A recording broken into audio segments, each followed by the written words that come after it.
In game 1 of the playoffs, the Lakers had absolutely no answer for the Timberwolves offense, giving up 117 in a 22-point loss. But in game 2, they cleaned up some of their mistakes, made a couple tweaks to their strategy, and responded with a huge win, holding Minnesota to just 85 points. So how did they do it, and can they do it again in game 3? In my breakdown of the first game, I highlighted 3 key areas in which the Lakers just failed to execute. The first and most important one was their awful transition defense, consistently letting the Wolves get out and run as they gave up 25 fast break points. In game 2, their effort was dialed up to another level, making sure to get back after missed shots or turnovers and stopping the ball. After giving up 25 fast break points, they responded by only giving up 6, meaning that Minnesota didn't really get anything in the open floor. And if you take away those opportunities, you force more possessions in the half court where you can get into your set defense. Sort of related is the fact that they simply increased their intensity and pressure on the ball. We saw a few plays where they sent their point of attack guy 94 feet out to make initiators uncomfortable, including this one at the end of the first where Goodwin denies Ant the touch, forcing them to inbound to Alexander Walker, only for Vanderbilt to pick his pocket and take us to the buzzer with the Wolves sitting at a measly 15 points. The second issue I talked about in game 1 was the way they jumped at ball fakes. I couldn't tell you how many times the Wolves were able to get an advantage simply because a closing defender left their feet, resulting in a few easy buckets. And in this game, they were a lot more disciplined on their closeouts, getting out to shooters, but staying grounded and running them off the line. The third and final issue related to execution was the way they overhelped from one pass away. Too many times did help defenders find themselves overcommitting to the ball from the strong side corner, resulting in a few wide open threes. The adjustment in game 2 really stood out when it came to defending Julius Randle. Anytime he came off a screen, they were willing to give up the switch. Then when he went to work one-on-one, all 4 help defenders stayed home on their assignments, making him beat his man in isolation. The idea was to force Randle into a heavy diet of one-on-one play, taking everyone else out of the offense. If we go back to game 1, you'll notice that when Randle played from the post, they were consistently looking to double and get the ball out of his hands, which led to him creating plenty of open threes. But in game 2, even if he got Reeves on him in the mid post, they weren't sending a double. Instead, they would load up behind the play to make sure he doesn't get anything easy at the basket, forcing him to make that turnaround jumper over the top. Like I said earlier though, when it was any one of LA's bigger wings, they'd straight up play him in single coverage and trust that one-on-one defender to at least make things tough.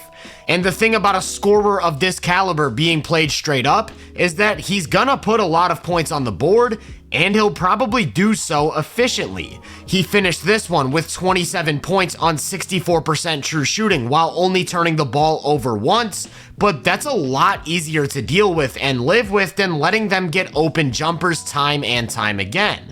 Let me remind you, in game 1, they set a franchise playoff record with 21 made threes, and 18 of those 21 came off the catch, many of which were wide open. I'm sure a lot of people will point to the percentage and say that it was an outlier, and you'd probably have a point. They shot 18 of 27, or 66.7% on catch and shoot threes, which is unsustainably accurate, but the difference to me can be found in the volume, as they only attempted 13 catch and shoot threes in game 2, less than half of what they took in game 1. So, playing Randle in single coverage played a big role in limiting Minnesota's shooters. Their top 2 scorers in the first game were Jaden McDaniels and Naz Reid, who combined for 48 points. In the second game, those 2 combined for just 17, shooting 6 of 19, or below 32% from the field. And on the only possession in game 2 where the Lakers made a mistake of doubling Randle in the post, that's when Ant found himself with a lane to attack and put Jackson Hayes on a poster. Speaking of Randle's post-ups, another slight adjustment they made is that whenever he tried to post up on an empty side, they'd aggressively front the entry pass to make it harder to get him the ball. When these things work together, it looks like this. He tries to post up near the elbow, and Rui fights hard for position, forcing the catch out near the perimeter.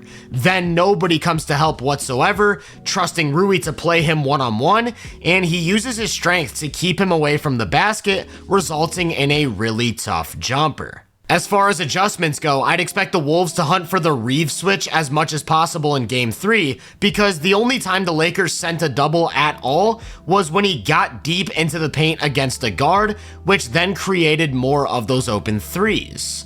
Another play that jumped out to me was this one from the third. When Randall tries to post up, LeBron fights to get in front, and instead of forcing the entry pass, Randall just turns that post position into a screen on his own defender for Ant to get downhill, which could be something to attack moving forward. And on the topic of Ant, the Lakers stuck with their original scheme. They're going to switch every ball screen between wings, they're going to push the ball baseline into pre-rotated help, not letting him attack the rim from an empty side.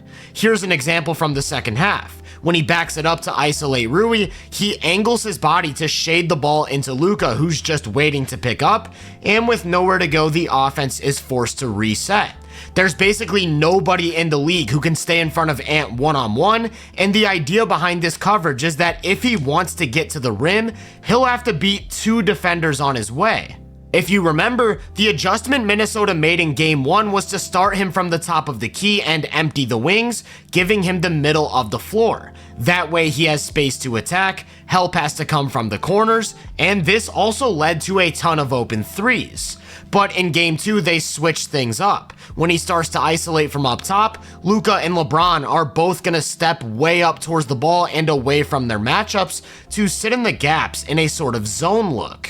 Here's a great example from the second. As soon as he gets the switch onto Luka, watch Reeves cheat way over to the right elbow while LeBron runs out to protect the left one, and the idea is to shrink the floor, take away that space to drive, and force somebody else to beat you. This one was on the very first possession of the third. As Ant gets up top, Conley clears out to empty the wing, but LeBron cheats way over from his man to protect the middle, while Reeves angles his body to funnel the ball into him. Again, there's nowhere to go, and instead of getting downhill, he's forced to settle for a tough outside jumper. This play from the fourth was probably the most blatant show of the coverage. When Ant tries to attack the middle, LeBron's parked at the nail, and Jaden recognizes this, so he clears out, only for LeBron to remain in the exact same spot as before. I think this was the single biggest difference between Game 1 and Game 2. They had no answer for Ant slashing in that first one, and he ended up with 9 assists, most of which were simple kickouts to shooters. But in this recent game, he didn't record a single assist, as he couldn't create that same sort of downhill pressure, and the Wolves shooters weren't finding themselves open. There were a couple of missed opportunities on the interior though, which I'd fully expect him to pick up in a film session.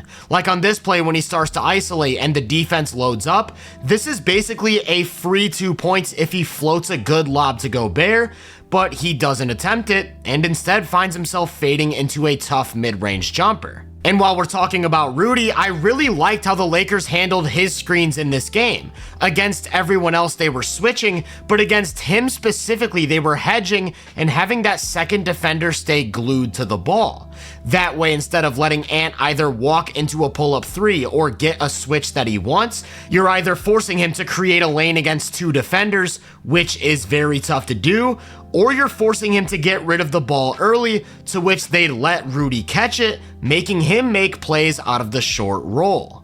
It was the same thing against off-ball screens. When Ant comes off a flare, Rui jumps out to not give up the three, then when he drives, he's immediately met by Reeves, resulting in a lower percentage jumper.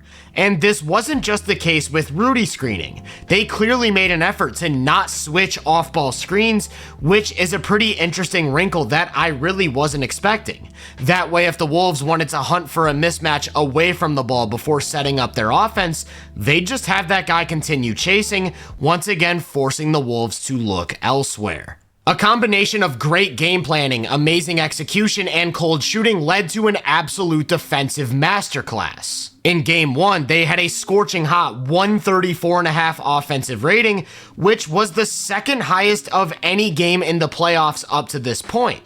In game 2, however, they were held to just an offensive rating of 97.7, which was the third lowest of any game in the playoffs, and that disparity is significantly larger than any other team between games.